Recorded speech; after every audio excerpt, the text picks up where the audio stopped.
When I was in grade 10, probably the end of grade 10, I was hanging around with a group of guys, Mike, Carmichael, Jones, and Dale.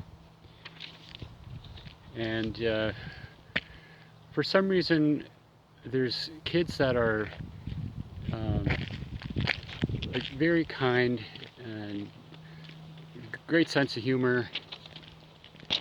And for some reason, they're like invitations to get beat up. And we had a friend, Carmichael, who kind of fit that bill. He was very friendly to everyone. Let me just get the sun out of your eyes here. He was friendly to everybody, and he had a great sense of humor. So, of course, naturally we wanted to beat him up, even though he's our friend. Now, when I say beating up, I mean there was some kind of unwritten rules. I mean, no punches to the face. You're going to punch a guy in the stomach and in the shoulders, and maybe put him in a headlock, something like that. And we did this just for entertainment, just to get a rise out of him, because he'd get so mad and he'd turn red.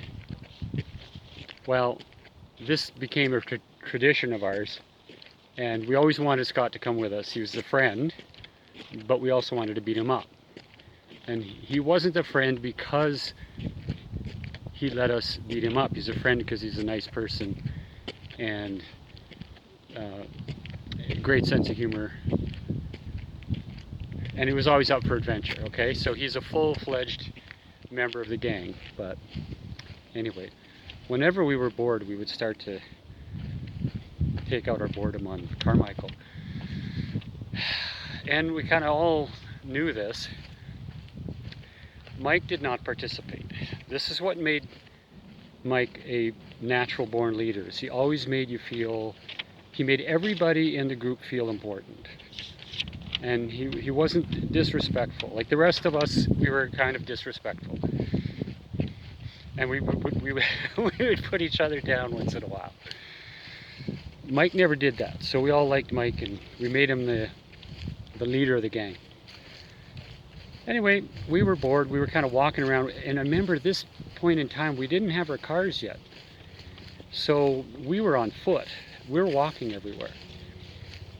So this one summer day, we were bored. Maybe it was a Saturday or whatever. We went up to the top of the water reservoir. Now, it wasn't a tower. It's a hill. It's kind of a plateau on the top. And there's a bunch of us up there, and so Jones decided he's going to beat up Carmichael. So he starts punching Carmichael, and Carmichael like pushes him away like a fly. Now you got to remember, Carmichael is, I think, by weight, the biggest guy in the group. So he could bat us around like flies if he wanted to, but he never would. So we all, of course, took advantage of that. So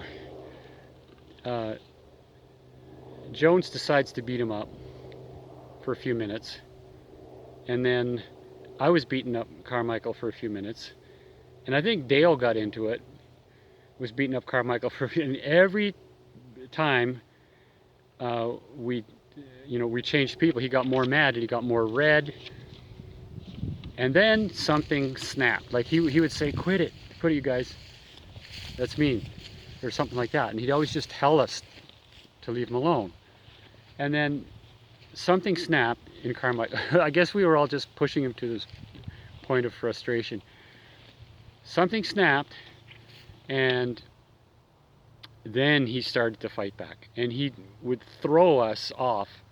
I think it was Jones who happened to be on him when Carmichael snapped.